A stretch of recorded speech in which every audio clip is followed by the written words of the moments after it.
So welcome to the bipartisan case for ranked choice voting or instant runoff voting. Each of you have an interesting story to tell, and each of you have a partisan viewpoint that we wanted to highlight, because what I've heard is ranked choice voting and instant runoffs are really bad for Republicans. And I've also heard it's really bad for Democrats. Right? And I can't figure out where the truth is. So maybe we can peel back through your own experience with ranked choice voting. And I'd like to start by introducing our panelists. Stan Lockhart, all the way down on the opposite end for me, has worked in the technology and public service field for over 25 years. Stan's late wife, Becky Lockhart, was the first female Speaker of the House in Utah, and he's formed relationships with many of Utah's political leaders. Stan's expertise in the areas of business and industry make him a valuable consultant for local businesses and industries. And because of Stan's extensive network in local business, Stan was asked to serve as the interim president and CEO of the Utah Valley Chamber of Commerce. Just moving down, usually we would do ladies first, but we're going to right to left here. Yes, best for last. I love that. Chris Saxman is the executive director of Virginia Free, which is a nonpartisan nonprofit established in 1988 to advance free enterprise and responsible pro-business government. Delegate, he served in the Virginia House of Delegates from 2002 to 2010, and following the 2021 elections, Saxman led the transition and inauguration and staff hiring for Lieutenant Governor Winsome Earl Sears in Virginia. And afterwards, he stood up her statewide PAC and raised over $1.2 million from 7,500 different donors. Outstanding. And he has a great perspective on how the Virginia Republican Party has used ranked choice voting. And Rebecca Chavez-Houck represented Salt Lake City's Northeast Quadrant in the Utah House of Representatives from 2008 to 2018, focusing on public policy related to health and human services, as well as voter engagement and access. Her leadership appointments included House Minority Whip from 2014 to 2016 and House Minority Assistant Whip from 2012 to 2014. She now provides leadership coaching and community engagement consulting through her public affairs firm, Aspira Public Affairs, LLC. And so this is my first question. I'm going to start with you, Representative Hope. Why is ranked choice voting good for Democrats? Well, it's good for voters. And your question lands a little odd on me, because the reason that I started exploring the concept of ranked choice voting when I was a legislator was more because I was focused on, in Utah, we have more than 30% of our voters that are registered unaffiliated. 30% plus. And in Utah, we have a situation where the GOP primaries are closed primaries. You have to be an affiliated Republican to participate in it. Utah, the Democrats do have open. You can be a registered voter in whatever party and participate in theirs. But I would often talk to unaffiliated voters when I was canvassing in my district. I have a very mobile district. It's the capital city area. It's nearby the University of Utah, so we have a lot of students, a lot of mobility, people in and out, moving in and out. And I would go door to door and would just be so dismayed when people would say, well, I'm not a registered voter because my vote doesn't count. Or I would run into, well, I was too late to register. But more often it was, my vote doesn't count. And so I started exploring this idea of ranked choice voting primarily because I had so many unaffiliated voters in my district, but then even with the state, 30%. And when I would talk to them, oftentimes, my husband is an unaffiliated voter, and he says, I don't want to be put in a box. I don't want to have to ascribe to any political party in order to exercise my franchise as a citizen. Plain and simple. And so that was a starting point for me of thinking about the way we vote versus how the parties or any of that process. It's how we actually participate in the exercise of our vote counting. The second thing that I started to notice when I was canvassing, and it was more during the municipal elections, because I would do that for candidates in my district that I supported, is that voters would say to me, boy, this roster of 5 or 6 people that are running for city council, I like 3 of them a lot. I'd be happy with any one of these 3 people. I don't like having to choose from these 3 people from city council. And I would hear that time and time again, especially at a municipal and at a local level, because they know these people. They're their neighbors. They go to church with them. They see them at the grocery store. Their kids play soccer with each other. They're in Boy Scout troop together. They're both Scoutmasters or whatever. They know these people, and they don't want to have to be forced to choose. And the more that I thought about that, I had a constituent that brought the concept of instant runoff voting to me back when I first got in the legislature in 2008. He brought it to me as instant runoff versus ranked choice voting. And I was like, this is cray-cray. I don't know what you're talking about. What does this mean? But as I started to think about the way the system and the way that we count and the way that we vote, how we cast our vote, had to really move towards reflecting the consensus of the governed, I revisited that concept with them. And he said, do you see how that works? And it would start to take hold. But it's like you have to have experience talking to the constituents about the experiences they're having at the ballot box when they're thinking about who they want to support, and then show them how this could be a way that their voice really percolates through. So for me, it's not Democratic or Republican, although I can talk a little bit later about how I convinced my Democratic colleagues in the House, because we want to hear that. They thought I was cray-cray too, when I was like, hey, I know I keep bringing all of these lost causes to you, but boy, do I have a winner for you now. And how I explained it to them using a former mayoral race. Yeah. Well, let's come back to that. Okay, that's what I'm saying. And ask Stan the reverse of the same question. Why is ranked choice voting good for Republicans? Well, I'd tell you that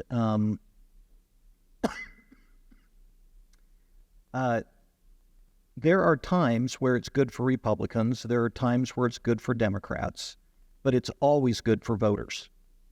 And so when you kind of take the focus away from the political dynamics in your community and you start focusing on the experience of the voter, that's when you get to the place where you say, oh, ranked choice voting makes sense, because it empowers them to more fully express their will. We talk all the time about rights given to us by God. So our system of government is about protecting those rights. But along with these rights that we have are responsibilities. And the primary responsibility of a citizen of the United States of America is to vote. That is the way that we get the representation that we seek, because we have a representative form of government. It's your chance as a citizen to weigh in on the type of governance that you're going to have. And when you focus on voter experience and trying to educate voters and trying to get voters to engage, we have a lot of apathy. What really got me started on this problem for voters was that Utah had gone from one of the top 10 states in voting turnout to one of the bottom states in voting turnout over a period of about 30 years. And lots of hard discussions trying to figure out, how do we get people to vote? And then how do you educate them? Because our founders wanted an educated voter, not just a voter. And ranked choice voting provides incentives to make those things happen. I want to tell you quickly the story of how ranked choice voting came to start. Rebecca picked it up in 2014, 15, 16, and 17, right? In the mid to late 1990s, I was a member of our state central committee for the Republican Party. For those of you that aren't familiar with it, we have central committees, just like, I always think of Russia's central committee, but within our parties, we have central committees. And the central committee is the governing body of the party, interestingly enough.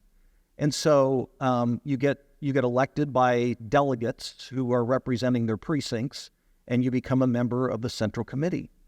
So we're sitting in a central committee, and some of the conservative grassroots activists got up and said, we want to use ranked choice voting in our conventions. We said, what is that? And they explained it, and I thought, man, and I was a part of the establishment. And so if you're a grassroots Republican activist, you don't like it, it's down with the man. And I was the man. So if they liked it, I was against it. So I fought against ranked choice voting for a long time just because they were in favor of it. Well, eventually, the activists get their way in our parties. And so pretty soon we were using ranked choice voting in our conventions. Here's what I determined. We took 10, 11, 12-hour conventions, and suddenly they were 3-hour conventions. And I'm like, what's not to like about that? And you didn't if you left, you still got a voice. So after 8 hours, if you couldn't take it anymore, or your kids needed a mom and a dad, then your voice was still heard. Well, what's not to like about that? And here's the other amazing thing. The outcomes were pretty much the same as if you had had multiple rounds. It's just you did it all with one shot. And so that's where I started thinking, hey, there might be something to this. And then over time, as we used it more and more and more within the party, I became a believer that, yeah, the benefits and merits of ranked choice voting are there. So then we got to Rebecca's bill, and lo and behold, it passed the House. We had arguably the most liberal member of our legislature, Representative Chavez-Houck, and we had arguably the most conservative member of our legislature, Representative Mark Roberts. And they co-sponsored the bill. And they had it was 57-17. It passed a wide-ranging ranked choice voting bill to have ranked choice voting in public elections. It got over to the Senate, and it tied in a committee. And so that's when I kind of got involved, and I said, well, let's go talk to senators and see what we can do to make it work. And they just, and the reticence they had wasn't ranked choice voting or instant runoff voting, as we sometimes call it. It was they didn't know how it would work with Utah voters. And so that's how we came up with our local options bill, was, well, let's try it out with local voters. And the local options bill is the municipal opt-in for cities who want to try an experiment with it, which is what HB 200 has been modeled after. We basically lifted almost word for word the model that's already working in Utah to advocate for that model here. I want to switch over to Chris, if I could. So real quick. Yes, sir. The results, as we do post-election polling, the voters average about 70 to 80% love the experience they have with ranked choice voting, and they want to do it again. Yeah. Is a little bit lower this year because there's organized opposition to it. But in general, voters like it. Yeah, I've seen some of those polls as high as 90% in other places as well. So Delegate Saxman has an interesting experience with ranked choice voting because the Virginia Republican Party uses ranked choice voting to help nominate their candidates. So tell us that story. Why and how, and did they find any benefit as the Republican Party of Virginia using ranked choice voting? Back after 2020 election, which the Democrats won in Virginia by 10 points, the presidential election. Joe Biden won by about 10 points. I called the Republican Governors Association executive director because we had a gubernatorial election the following year. We have an election of consequence every year. I don't feel sorry for anyone in Georgia because y'all got nothing compared to what we have to deal with every year. It's exhausting. But I can empathize.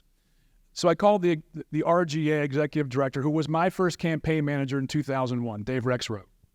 And I said, okay, are y'all going to play it all in Virginia in 21? Because my role and my job is to analyze politics for the business community, to tell them what's coming up, what to expect, and how to plan for their businesses. And that's my job. And he goes, we are not going to invest a dime in Virginia in 2021, which means they're probably not going to win. The Republicans weren't planning on winning Virginia in 2021. And because he's from Virginia and I'm from Virginia, I said, well, that pretty much annihilates the Republican Party of Virginia for the future. He said, yeah. If they don't win in 21 in Virginia, they're done. Literally, I said, do you mean to tell me we're going to be a third party in a two-party state? He said, yep, you sure are. And he ran gubernatorial campaigns in Virginia. And so he knows Virginia inside and out. He said, we're not spending any money there, and you're done. This was as the 2020 election was unfolding after the election. Those are fun little events, which were just across the river in Washington, D.C., if you recall. So the State Central Committee, thanks for the T up there, in Virginia, was trying to determine what would be the method of nomination in Virginia for the 21 cycle. We have 3 statewide contests, governor, lieutenant governor, and attorney general, and they don't run as a ticket. They're independent races. And the State Central Committee couldn't make up its mind whether or not it was going to have a convention or a primary. And this debate has been going on in the Republican Party for well over 30 years. It's an annual fight. It is laborious. It is exhaustive. It is pedantic and pedestrian. It's just everything you don't want to see in politics. But they had the foresight and the stupidity to stream these meetings online. So not only were they stupid amongst the Republican parties, they were broadcasting it to the world just how embarrassingly dumb they were. And they had multiple meetings in which they couldn't make up their minds. It was like literally a tie vote every single time. And so the running narrative nationally was, oh, the President of the United States doesn't really like the outcome of the elections. Perhaps you heard that story. Concurrent with that, the Republicans couldn't make up their minds how they're going to nominate their party slate, which was determined by the national organizations they weren't going to win anyway. Okay? So all of us who pay attention to these things going, oh my God, this is horrific. And the narrative was, if y'all can't figure out how to nominate your people, why should we even consider you to run the Commonwealth? As we're on the precipice of being annihilated as a party. I say we, I'm nonpartisan. But they had a compromise. Well, let's have a hybrid convention because of the pandemic in which we'll have 30 voting locations throughout the Commonwealth. It'll be quasi-convention, quasi-primary, but we'll use ranked choice voting. And everyone said, what the hell is that? And they said, well, we used that last year to nominate the chair of the party. And the member said, okay, no controversy? Yeah, no controversy there. And we nominated Glenn Youngkin, Winsome Sears, and Jason Miyares.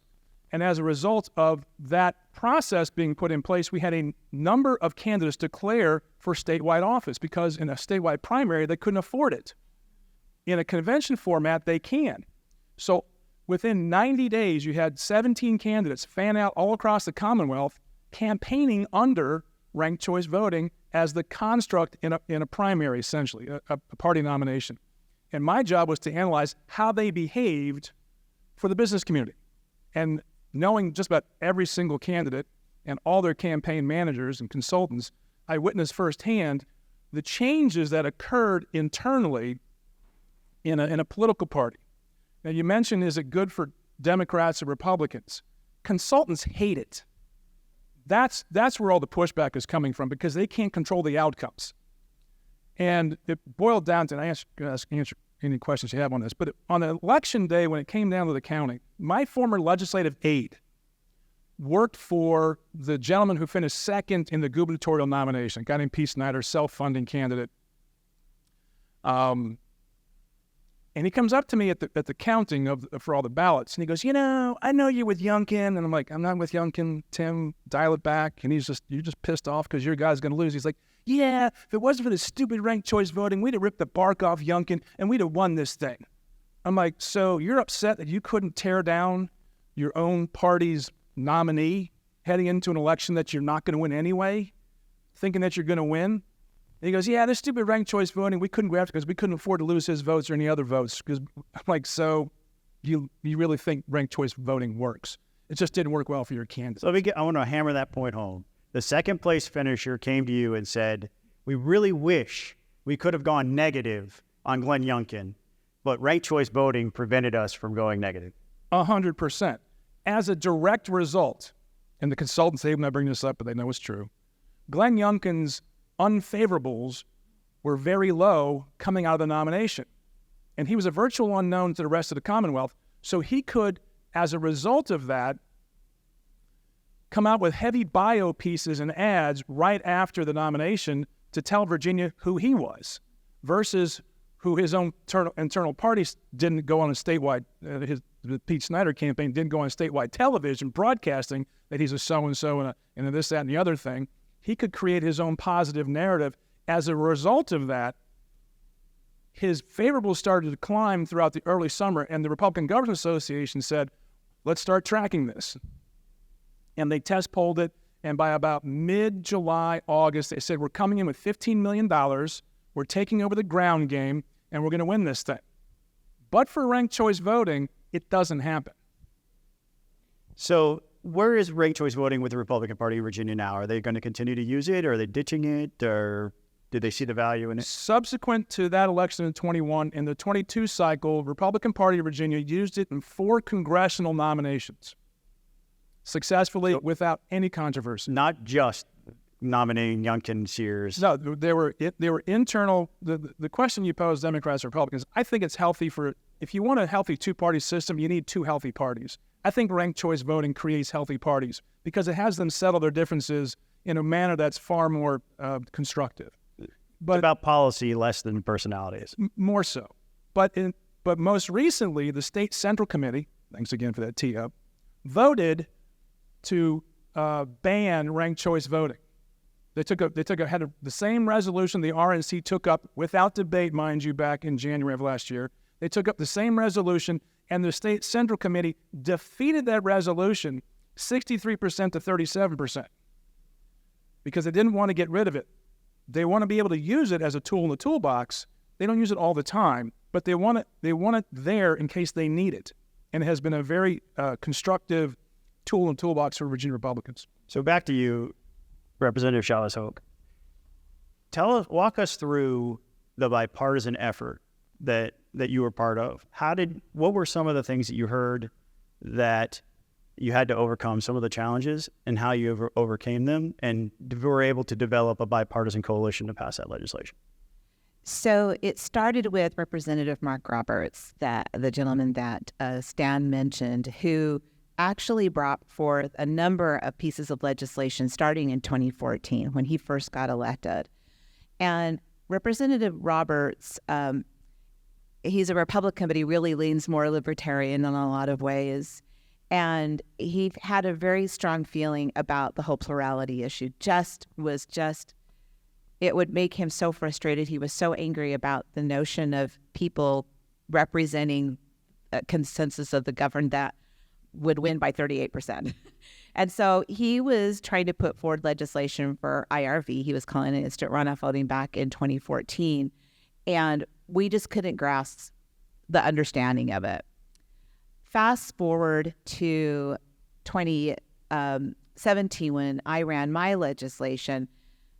Previous to that, Congressman Jason Chaffetz had resigned from Congress, and there was an effort. I think was it in 2016? I think is where we were trying to the Republican Party was trying to figure out how are we going to get his replacement into place, and the plurality discussion percolated again because it's okay. We want somebody to win, but a number of people were not happy with the concept of 32% or whatever of a person making it through their process of getting a Republican nominee to the ballot. And so there was a discussion beginning at that latter part of that year about doing runoff elections in Utah. And what could that look like? And what is the percentage that a person has to, or election has to achieve in order for us to say, yeah, we're going to do a runoff. So there was a big discussion about runoffs going into that 2017 year. I always look at public policy when I'm thinking about bills and running them in seeing when the landscape, what's happening in the environment. And I thought, here's the time. They're discussing runoffs. Not everybody's convinced that a runoff is a great idea because of the cost and of the attrition rate in terms of people that turn out or don't turn out or whatever and who actually makes it through. You're not going to achieve plurality with a runoff, really. And so I thought, I'm going to run this bill. And so I ran it, and Mark started working the GOP side. I started working my Democratic side. Because there had been an experience within inter-party of running RCV elections for convention and for party officials that Stan is familiar with, the Republicans actually were much more familiar with the concept, much more familiar with it. And so Mark was working with them. We were having the discussions. It was a bit challenging because the Senate was more sold on doing a runoff election. So there was then a chamber, kind of one of those chamber political fights of the Senate wanting a runoff, the House liking this idea, Speaker Hughes preferring not to do the runoff option, wanting to explore RCV. And I think that in large part, but I will attest to that's the large part how we got it out of the House. And the majority of the Republicans, how we got that 53 vote count is because the speaker said, I don't want to do runoffs like the Senate wants to. Let's keep this ball rolling and see where it goes with ranked choice voting. For my Democratic colleagues who had absolutely no concept of what this was about, because they hadn't had the same experience that the Republicans had in their party of using this, I showed them an example of the Salt Lake City mayoral race in 2000, where we had 5, even though it's a nonpartisan race, 5 Democrats, more Democratic-leaning candidates that were running.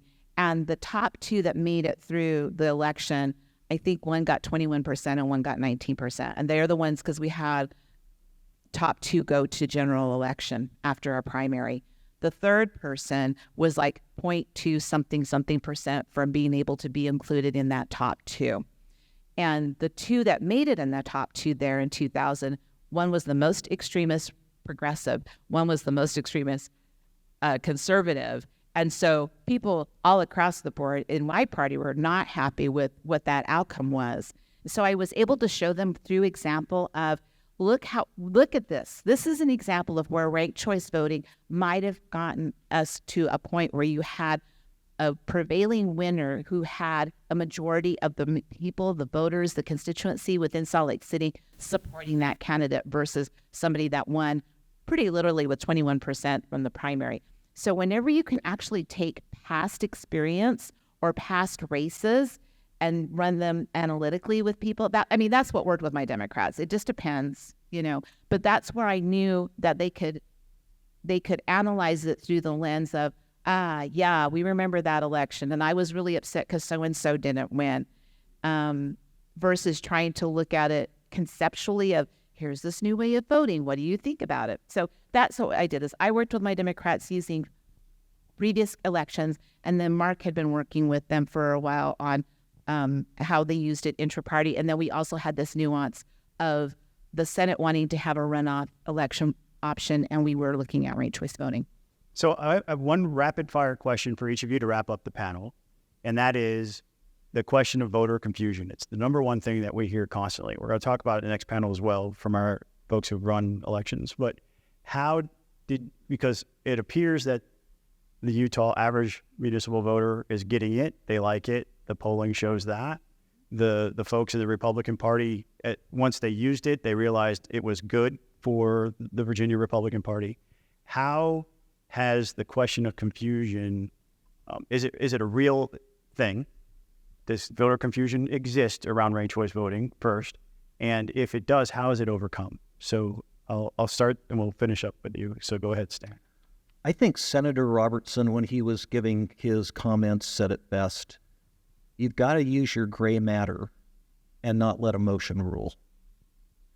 And with ranked choice voting or instant runoff voting, I find many times that it's all emotional. Tell me what the problem is. Look at plurality voting versus ranked choice voting versus runoffs and tell me which the best solution is. There are pros and cons to all systems of election. In fact, there's a famous theorem by Kenneth Arrow that he won a Nobel Prize for, called the Arrow's Theorem of Impossibility, I think. And in it, he says there are when you get through all the economic equations that I don't understand, he essentially says there are no perfect systems of elections. There are only relative strengths and weaknesses. But when you put up the problems that we face, whether it be plurality, whether it be the runoff issue, whether it be voters aren't figuring out what the issues are, in almost every case, you kind of end up coming back to ranked choice voting as a good answer to solve many of these problems that we're facing. Voters understand. Voters make choices every day. They rank their choices every day. In my family, sometimes we're trying to figure out what we want to do tonight. Well, we could go do this, but it's an hour away. Or we could do this. It's not quite as fun, but it's only 15 minutes away. Which one should we choose? That's a ranked choice. What's your favorite ice cream flavor? Exactly. Vanilla, strawberry, chocolate. It's that type of thing. Human beings are used to ranking their choices. And so when we go have a ranked choice voting election, people, in fact, the question that we get the highest the highest positives on are, did you understand the ballot? And almost 100% say it was easy to understand. How about you, Chris? Overcoming trust in today's world, I think, is the most important element to this, and suggesting to the grassroots that it will give them more choices in their deliberations and their politics, I think is a key ingredient to overcoming. Sales 101 is overcoming objections with benefits. And you always want to place more benefits to the voter and more options and more choices. So the confusion element, they can overcome quickly if you're giving them more power in the process. They'll have more buy-in, they'll have more engagement. And because in the Virginia example, we had so many, in the statewide ballot, so many campaigns and candidates out there saying, hey, if I can't be your first choice, please make me your second choice.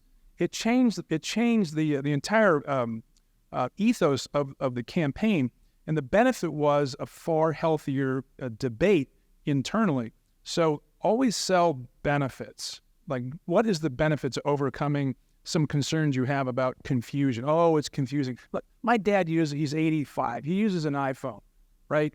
If he has a problem, he calls my daughters. They walk him through the new app he's going to download, and he loves it. It just takes a little bit of time sometimes to explain to people who don't like new things. But in today's day and age, with the youth that are coming up, they're used to a myriad of choices. We used to have 3 TV channels growing up, right? Now it's like I have 2 TVs in front of me with thousands. I'll have 5 football games on at one time, literally.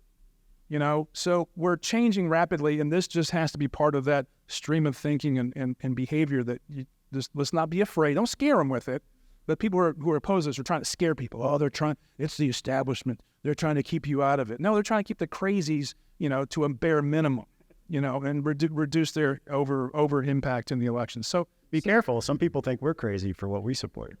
I don't care. I stopped caring a long time ago. But the reality is, overcome objections with benefits. Whatever the objection is, there are benefits to this. And in their own self-interest, always project out self-interest. It's in your self-interest for your political party to do it this way. You'll be in a better position. And as we talked at dinner last night, for liberals and conservatives, they have a different construct at what they want to see in the world. It's for the liberals and the progressives, it's the oppressed and oppressor axis, and conservatives, it's barbarians versus civilization.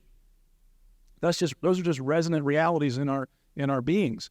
And if you can play into that, why it's beneficial for conservatives, for Western civilization, or for the oppressed, for progressive minds, you'll draw their attention more rapidly.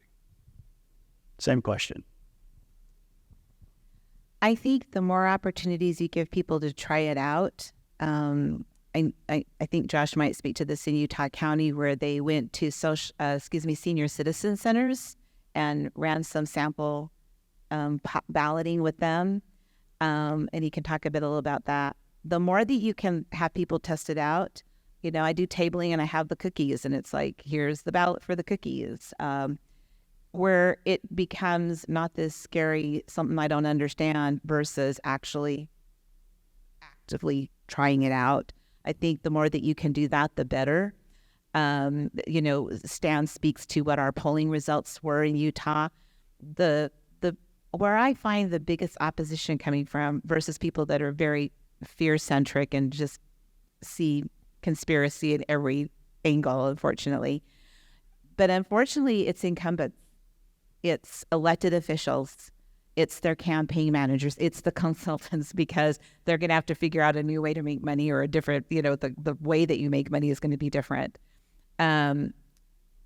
If you can't use the same rules that you've been using, that's been your model, where this is how you've run a campaign, that is where I have felt for both sides of the aisle, even a number of my Democrats, where they push back on it. But the voters get it. But the more that you give them ways to try it out,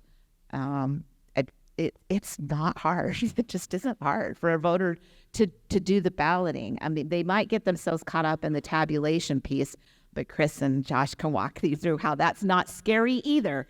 But in terms of the actual casting a ballot, it's not hard, as Stan and Chris have mentioned. We do this in our everyday lives.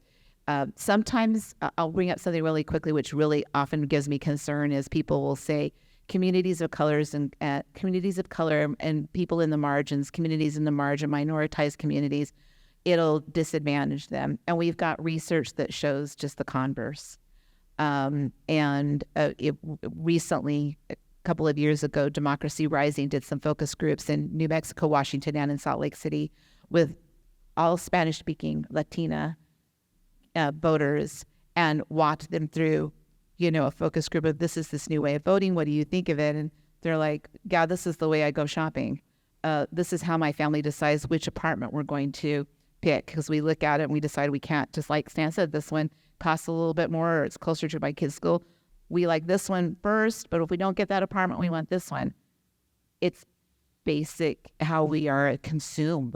It's basic consumer science. So anyway, voters get it. Just give them a chance to try it out, and then take away the mystique behind it when you practice it with them, and they'll get it.